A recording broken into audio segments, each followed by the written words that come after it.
Stamper in the lead, Sports Car Racing are 3 laps behind. Exiles are 2, about 2 or 3 laps behind them. Gary's 27 are 11 laps behind them.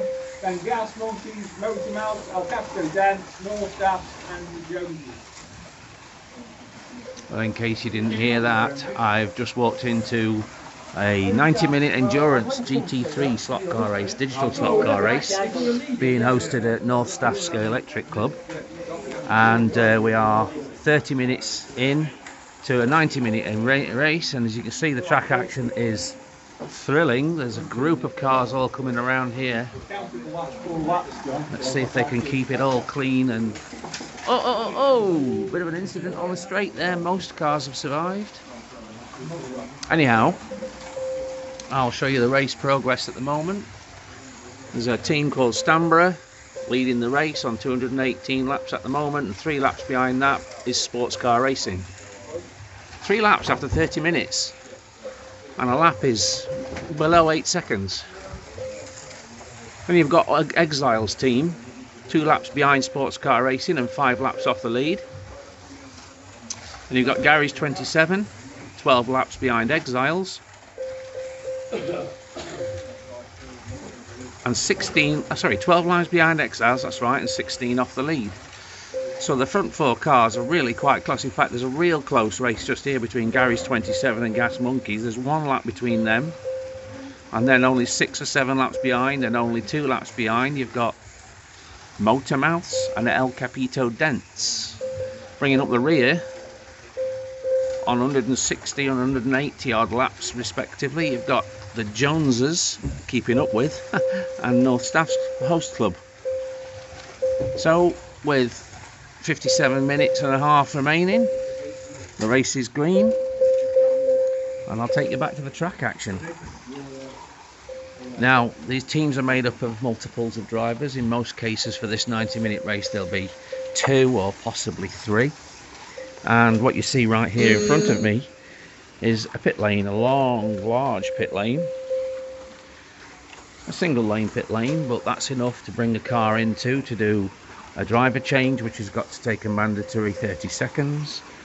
Race director over there is got the race timing computer in front of him, and he can monitor how long the pit stop takes. That's time for people to walk from the driver's podium down here. Let's maintain the car and for a different driver to replace them as required. Most of the people who aren't driving at the moment are marshalling.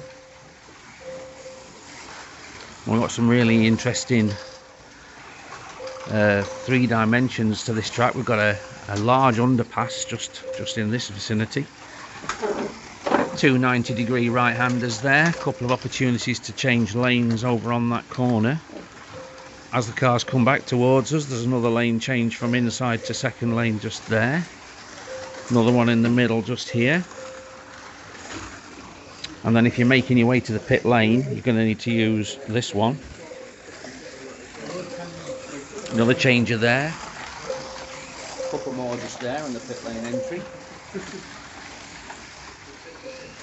Through this set of S's, quite difficult to get right. The radii of the turns actually change part way through. I think this one and this one are quite consistent, but this one here is a little bit tighter. Often catches people out. Sometimes you can come out of this one and flat through that one. A couple more lane changes. 180-degree turn, and then a long straight that goes all the way back. It actually passes underneath. It's visible from the driver's podium, but actually passes underneath that section there, under the underpass, and pops out over there. Take you around there for a little look.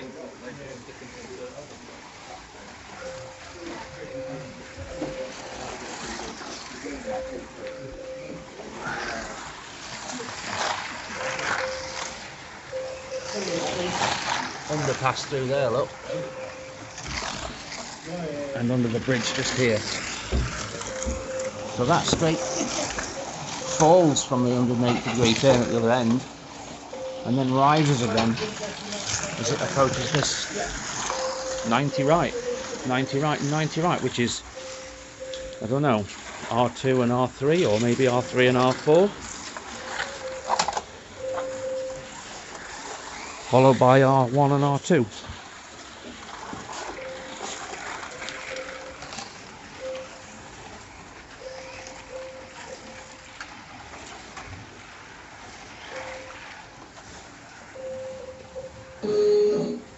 Most of the teams have brought pit boxes with tools and equipment. Another race control screen is over there in the back of the pits, but there's obviously no one at work right now. All the cars are doing the racing. Don't want to speak too loudly and put these drivers off.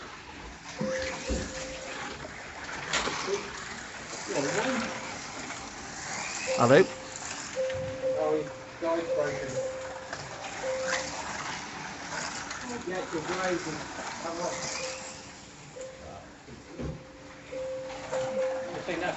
We've got a track temperature gauge just there, look.